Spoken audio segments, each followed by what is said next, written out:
Assalamu alaikum student mathematics 4024. Welcome to Maths Guru. I hope you all are fine. I'm fine too. Alhamdulillah. In this video, we will solve a question on probability. This question has been taken from the past papers and the year is 2015. Paper one का question है, थोड़ा सा tricky है question. वैसे तो tree diagram से related ही है, लेकिन ये का लैंग्वेज थोड़ी सी कंफ्यूजन मुझे लगी, तो मैंने सोचा कि इसका सोल्यूशन तुम लोग के साथ डिस्कस करते हैं. आई होप ये वीडियो तुम लोग के लिए हेल्पफुल होगी इंशाल्लाह. So let's just start the question. ज़्यादा बड़ा क्वेश्चन नहीं है, लेकिन यह कि थोड़ा सा जो है वो इसको समझना है, सुकून से करना है, लैंग्वेज को अंडरस्टैंड करना है. तो जल्दी से स्टार्ट कर लेते हैं. पहले क्वेश्चन को रीड करते हैं. हमसे कह रहा है अ बैग कंटेन्स 5 बॉल्स. ठीक है, एक बैग में 5 बॉल्स हैं जिसमें से 3 are red and 2 are blue. ठीक है, ये उसने हमें जो है ना सिनेरियो दे दिया. उसने कहा है कि एक बैग है, बैग में 5 बॉल्स हैं, 3 रेड है और 2 जो है वो ब्लू है. ठीक है, अब जरा ट्री डायग्राम को भी देखते हैं. तो यहाँ लिखा हुआ है फर्स्ट बॉल, यहाँ लिखा हुआ है सेकंड बॉल. पहली बॉल को जब आप पिक करने जा रहे हो उससे पहले प्रोबेबिलिटी क्या हो जाएगी, चूंकि रेड 3 है तो ये 3/5 हो गई. ये पहले से मेंशन है, तो इसका मतलब है कि रेड बॉल्स 3 है आउट ऑफ 5. तो बाकी कितनी बची, अब 2 बॉल्स बची, तो इसका मतलब है ब्लू हो गई 2/5. ठीक है, और अगर आप तुम यहाँ भी इंफॉर्मेशन देखो तो यहाँ से भी तुम्हें समझ में आ रहा है कि 2 बॉल्स हैं आउट ऑफ 5, तो इसका मतलब है 2/5 ब्लू की प्रोबेबिलिटी हो गई.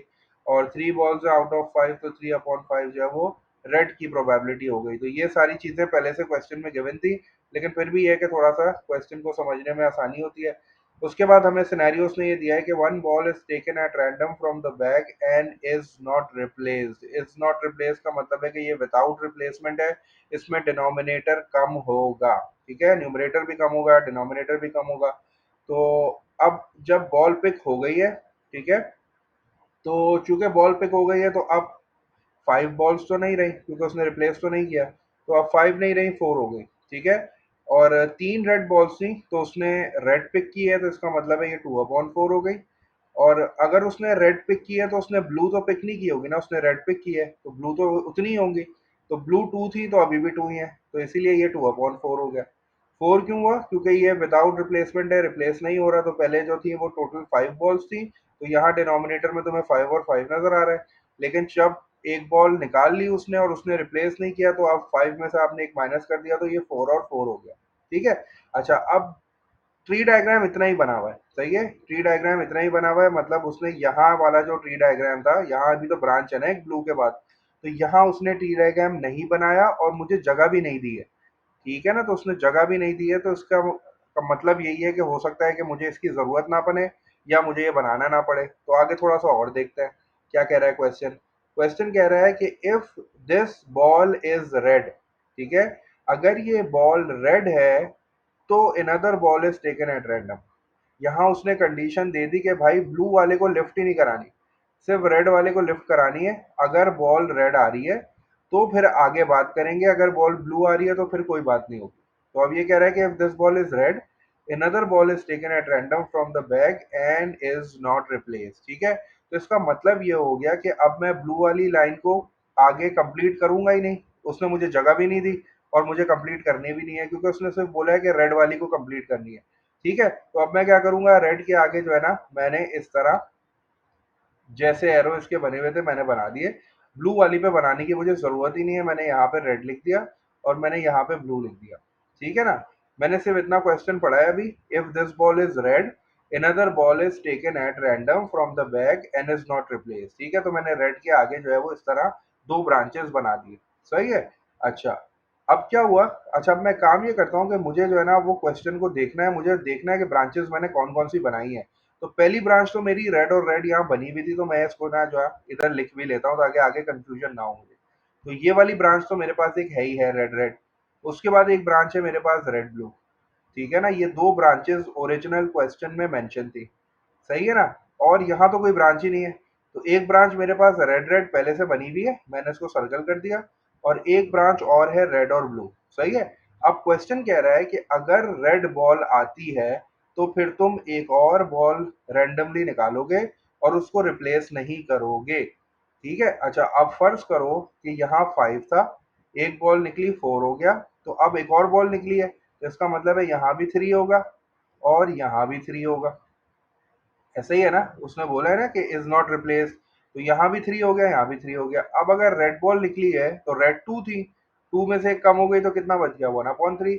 अब तुमने रेड पिक की है तो तुमने ब्लू तो नहीं पिक की होगी, ब्लू तो उतनी ही होंगी जितनी थी, तो पहले 2 थी तो अभी भी 2 ही होंगी, तो यहाँ पे 2 आ गया। ठीक है ना, तो यहाँ पे 2/3 हो गया, ये 1/3 हो गया। ये मैंने जो है वो अपने क्वेश्चन को पढ़ के थोड़ा सा और वर्किंग कर ली। अच्छा, अब आगे क्या कह रहा है, this process is repeated until a blue ball is taken from the bag.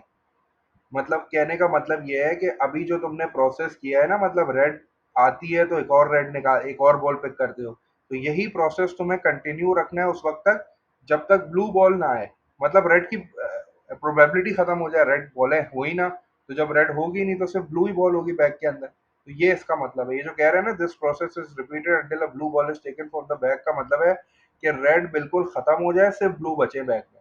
ठीक है, तो इसका मतलब ये है कि मुझे एक और बार ये कंप्लीट करना पड़ेगा। तो मैंने देखा कि भाई रेड के आगे मैंने एक और ऐसी लाइन बना दी। ठीक है, इधर भी मैंने रेड लिख दिया और इधर मैंने ब्लू लिख दिया। अब चूंकि डिनोमिनेटर कम होना है तो डिनोमिनेटर अब यहाँ क्या हो जाएगा, 2 हो जाएगा, और यहाँ भी कितना डिनोमिनेटर हो जाएगा, 2। अब रेड बॉल थी 1 पिक हो गई, तो अब कितनी बची होगी, 0। तो 0/2 कितना होता है, 0 होता है। ठीक है, और चूंकि मैंने ब्लू तो पिक ही नहीं की, ब्लू तो पहले से ही 2 थी, तो 2/2 कितना हो गया, 2/2 1 हो गया। तो ये मैंने जो है वो अपना ट्री डायग्राम जो है ना, according to the given condition complete कर लिया है, क्योंकि फर्स्ट पार्ट में उसने कहा था कंप्लीट द ट्री डायग्राम। सही है। अच्छा, अब चूंकि रेड बॉल्स खत्म हो गई हैं तो अब बैग के अंदर ब्लू बॉल ही है, तो इसका मतलब है मुझे यहाँ एक्सपेरिमेंट अपना रोक देना है, मुझे और आगे जाना ही नहीं है। ठीक है। अच्छा, अब जरा जल्दी से देख लेता हूँ कि मैंने कौन कौन सी नई ब्रांचेस बनाई है, उनके जरा नाम लिख लेता हूँ। पहले तो मैंने ये 2 ब्रांचेस बना दी थी, आर आर। अच्छा, अब मेरे पास ये वाली ब्रांच क्या है, ये वाली ब्रांच में 3 रेड है, तो मैं यहाँ आर, आर और आर लिख रहा हूँ। ठीक है ना, क्योंकि ब्रांचेस जो है वो मेरे पास पूरी पूरी नहीं है ना, वो तो सिर्फ एक एक ही है।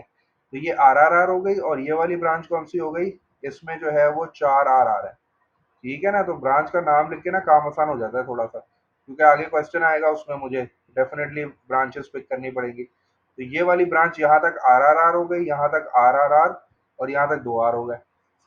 अच्छा, अब और कोई रास्ता है मेरे पास, हाँ, ये भी तो एक ब्रांच है, ये वाली भी तो ब्रांच है मेरे पास। तो इसको क्या लिखूं, ये वाली कैसी ब्रांच है, ये यहाँ से आ रही है, रेड रेड रेड, तो इसमें 3 रेड है, इसमें मेरे पास 3 रेड हैं, और एक मेरे पास है ब्लू। ठीक है ना, तो ये भी मेरे पास एक ब्रांच है। अच्छा, इसके अलावा और कोई ब्रांच है मेरे पास, इसके अलावा मेरे पास और कोई ब्रांच नहीं है। ठीक है, एक ये ब्रांच रह गई, ये वाली ब्रांच रह गई ना, आर आर आर मैंने लिख दिया था, तो यहाँ पे क्या हो गया, ये वाली ब्रांच का नाम हो गया आर आर और बी। ये मैं सिर्फ इसलिए कर रहा हूँ क्योंकि आगे के जो पार्ट्स है ना, उनसे ये रिलेटेड चीजें हैं, तो वो आसान हो जाती हैं।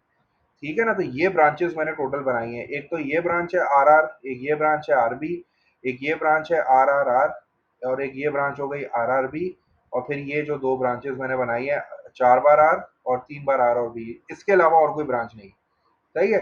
अच्छा, अब आगे देखते हैं करना क्या है, express each answer as a fraction, find the probability that the second ball taken is blue. Second ball taken is blue का मतलब ये हो गया कि दूसरी बॉल जो है वो ब्लू होनी चाहिए, तो दूसरी बॉल यहाँ ब्लू नहीं है, नहीं।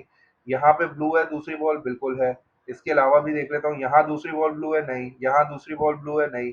यहाँ भी नहीं है दूसरी बॉल ब्लू, यहाँ भी नहीं है दूसरी बॉल ब्लू। इसका मतलब है कि मेरे पास सिर्फ एक ऑप्शन है। जब मेरे पास एक ऑप्शन होता है तो मैं क्या करता हूँ, दोनों प्रोबेबिलिटीज को मल्टीप्लाई कर लेता हूँ।